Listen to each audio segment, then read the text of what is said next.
आदरणीय मित्रों एवं प्रिय छात्रों, इस वीडियो में आपका हार्दिक स्वागत है। देश आज़ादी का 75वां साल को बड़े उत्साह से मना रहा है, जिसको सरकार ने आज़ादी का अमृत महोत्सव नाम दिया है।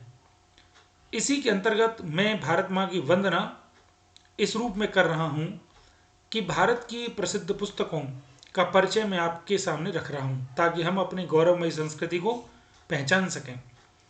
तो सबसे पहले मेरा ध्यान गया कि हमारे देश की गीतांजलि पुस्तक, जिसको रविंद्रनाथ टैगोर जी ने लिखा है, उसको नोबेल पुरस्कार मिला। तो उसके अंदर ऐसी कौन सी खासियतें जिनके कारण उनको नोबेल पुरस्कार मिला, और उनकी प्रमुख प्रमुख कविताओं से हमें परिचय होना चाहिए।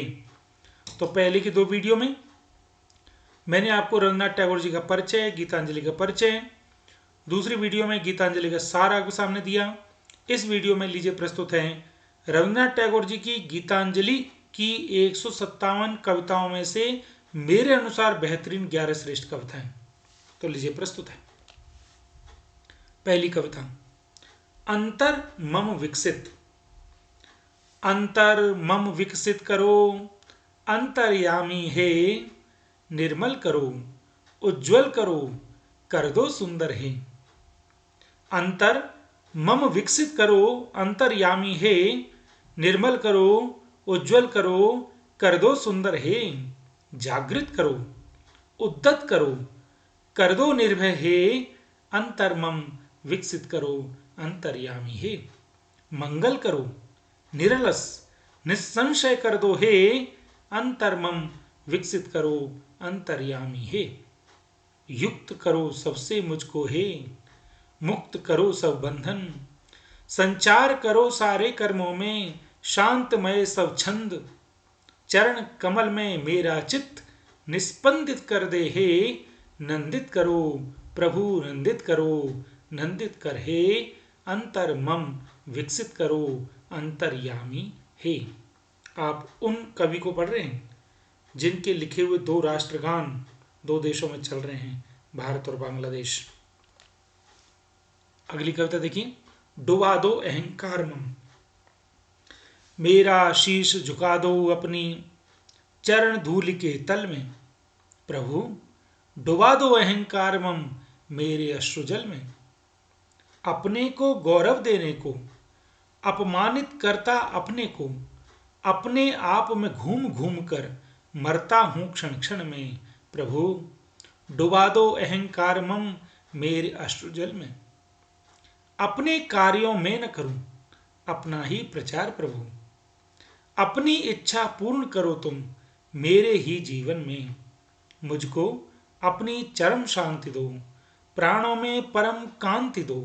आप खड़े हो मुझे ओट दें अपने हृदय कमल में। प्रभु डुबा दो अहंकार मम मेरे अश्रुजल में।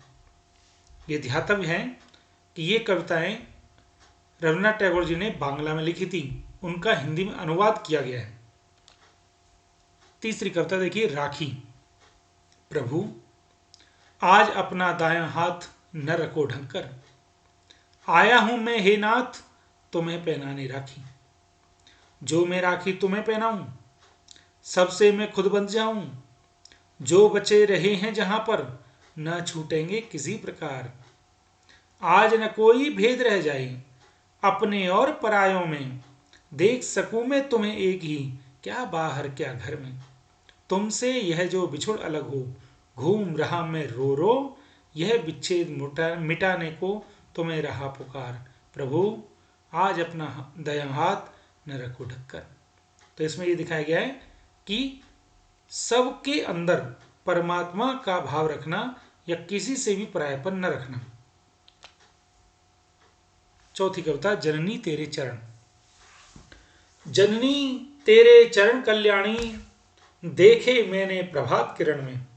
जननी तेरे चरण कल्याणी, देखे मैंने प्रभात किरण में। जननी तेरी मनहर वाणी, भर उठती चुपचाप मौन गगन में। शीश नवाऊं अखिल भुवन में, शीश झुकाऊं सब कर्मों में।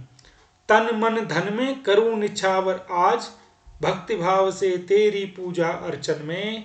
जननी तेरे चरण कल्याणी, देखे मैंने प्रभात किरण में। पांचवी कविता मेरे प्रियतम। ध्यातव्य बिंदु है कि ये मैंने 157 कविताओं में से अपने अनुसार पसंदीदा 11 कविताएं आपके सामने लेकर के आया हूं। तुम मेरे अपने हो, रहते हो प्रिय पास, बात यह है आज कह लेने दो, कह लेने दो। तुम में ही है मेरे जीवन की सारी खुशियां, बात यह है आज कह लेने दो, कह लेने दो। दो मुझे तुम सुधामय सुर, वाणी मेरी करो सुमधुर। मेरे प्रियतम यह बात मुझे तुम कह लेने दो, कह लेने दो। यह निखिल प्रकाश, यह निखिल आकाश, धरा यह तुमसे प्राणवंत है अहरह। हृदय खोल इस बात को कह लेने दो, कह लेने दो। दुखी जान पास तुम आते, छोटा समझ प्यार तुम करते, छोटे मुंह से इसी बात को कह लेने दो, कह लेने दो। इसमें देखिए प्रभु से कितना प्रेम दिखाया गया है और प्रभु से प्रेम में उन गुणों की आकांक्षा की गई है जो कि एक व्यावहारिक संसार के लिए बड़ी आवश्यक है। वाणी में मधुरता, ईश्वर के प्रति कृतज्ञता। छठी कविता द्वार अपना खोल तू, एक एक कर सभी तुम्हारे, पुराने तार फेंको उतार, नए सिरे से बांधो आज सितार। बिखर गया लो दिन का मेला, बैठेगी सभा सांझ की बेला, अंतिम सुर बजा लो जो उसका, समय हुआ आने का, नए सिरे से बांधो आज सितार। द्वार अपना खोल दो तुम, अंधेरे इस गगन में, सातों लोकों की नीरवता आ जाए आंगन में। इतने दिन गीत जो गाए, अंत आज उनका हो जाए, यह साज जो तुम्हारा है यही बात है अच्छी, नए सिरे से बांधो आज सितार। अर्थात पुरानी बातों को भूल करके नए सृजन के बारे में सोचिए। सातवीं कविता प्रभात। बहुत अच्छी कविता लगी है कि प्रातः समय में ईश्वर एक स्वर्णिम रश्मि हमारे सामने लेकर के आता है। यही मान के चलिए कि पुण्य प्रताप उस समय फैल रहा होता है।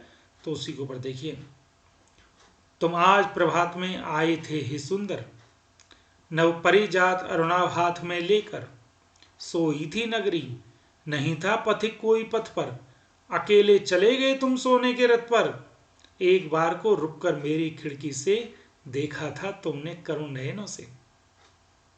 तुम आज प्रभात में आए थे ही सुंदर, स्वप्न मेरा भरा हुआ था किस मधुर गंध में, घर का अंधेरा कांपा था किस आनंद में, धूल में पड़ी थी नीरव मेरी वीणा, बज उठ रहा था अनाहत किसकी ठोकर से, कितनी बार सोचा उठ जागूं, आलस छोड़ बाहर पथ पर भागूं, उठा जब तब लौट गए थे तुम, अब न भेंट हो पाए शायद जीवन भर, तुम आज प्रभात में आए थे ही सुंदर।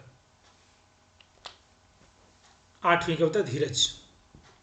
धरे रहो धीरज मत छोड़ो, होगी तेरी विजय, फटा जा रहा गहन अंधेरा, अब न कोई भय। धरे रहो धीरज मत छोड़ो, होगी तेरी विजय, फटा जा रहा गहन अंधेरा, अब न कोई भय। देख उधर पूरब की ओर, गहन वन के अंतराल में, भोर का तारा हुआ उदय, अब न कोई भय। धीरे रहो धरे रहो, धीरज मत छोड़ो, होगी तेरी विजय। ये सारे हैं केवल निशाचर, विश्वास नहीं है अपने ऊपर, निराशा आलस और संशय ये प्रभात के नहीं, दौड़कर आ रे बाहर, देख देख सिर के ऊपर हो रहा गगन ज्योतिर्मय, अब न कोई भय। देखिए कितनी आशावादिता वाली कविता है। नौवीं कविता राजा के वेश में चलो। कर्म ऐसे करो जीवन व्यर्थ न जाए, कौन कहे सब छोड़ जाएगा, मौत जब थामेगी हाथ तेरा, जीवन में जो तूने लिया है उसे मरण में ले चलना होगा, इस भरे भंडार में आकर खाली ही चल दोगे आखिर, लेने को जो कुछ भी है तेरा भली तरह से ही लो तब तो, कूड़ा करकट का ये बोझा जो तूने दुनिया में बटोरा, बच जाओगे जाने की वेला, सब क्षर जाओगे गिन गिन, आए हैं इस धरती पर सज धज ले श्रृंगार सजाकर, राजा के वेश में चलो रे, हंसते मृत्यु पार के उस उत्सव में। इस कविता का अर्थ है कि जब हम जन्मे जगत में, जग हासा हम रोए, ऐसी करनी कर चलो कि हम हासे जग रोए। कहते हैं ना कि मृत्यु के समय कुछ भी साथ नहीं जाता, लेकिन यह कहते हैं अच्छे कर्म ऐसे करो कि राजा की तरह से शान से चलो। 10वीं कविता आनंद सुधा। मन का आसन सुख की शैया, नहीं है लिए तुम्हारे, सब छोड़ आज खुश होकर निकलो अपने पथ पर, आओ बंधुओं सभी मिलजुल कर, संग संग हम निकले बाहर, आज यात्रा करेंगे हम सब उपेक्षितों के घर की। देखिए, परायापन दूर करने के लिए बात कही है। दुनिया में जो उपेक्षित है, जिनका कोई नहीं है, तो कहते हैं उनके लिए हम चलेंगे और उसके लिए हम किसी सुख की इच्छा नहीं करेंगे। पहनेंगे निंदा के गहने और कांटों का कंठहार, माथे पर रख लेंगे हम अपमानों का भार, दुनिया का जो अंतिम हाल है उसी धूल पर रखकर माथा, त्याग का सूना पात्र लेकर आनंद सुधा से भर लें। कहते उसके बाद जो आनंद आएगा वो आनंद सुधा है, अमृत है। 11वीं और अंतिम कविता मेरे द्वारा चुनी हुई, अंतर का अंतःपुर, मतलब दिल का महल। जितने दिन तू नन्हे शिशु सा बना रहे बलहीन, अंतर के अंतःपुर में तब तक रहे तल्लीन, जरा सी चोट से गिर जाएगा, जरा सी आंच में जल जाएगा, जरा धूल जो लगी तन पर हो गया तू मलिन, अंतर के अंतःपुर में तब तक रहे तल्लीन। कहते दिल में तल्लीन रहो तो एक आनंद, एक अलग प्रकार का प्रकाश आएगा। जब तुमसे वह बल मिलेगा, कहते परमात्मा से बल मिलता है। वेदों में कहते हैं ना, यह आत्मदा बलदा यस्य विश्वोपासते, प्रशसम यस्य देवा यस्य छायामृतम यस्य मृत्यु, कस्मै देवा हविषा विधेम, कि उस परमपिता परमेश्वर की छाया मिलना अमृत है। कहते हैं जब तुमसे वह बल मिलेगा भर जाएंगे प्राण, आग भरा हुआ वह अमृत उसका जब तुम करोगे पान, बाहर जाता तब दौड़कर रहना लोट धूल चंदन पर, सारे बंधन तन पर लेकर घूमेगा स्वाधीन, अंतर के अंतःपुर में तब तक रहे तल्लीन।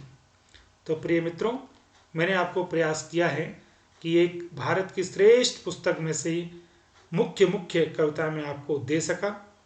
तो इसी भावना और प्रार्थना के साथ कि अगर आपको मेरा यह प्रयास अच्छा लग रहा हो तो आप मेरे YouTube चैनल वेद प्रकाश गर्ग को लाइक शेयर सब्सक्राइब अवश्य करें।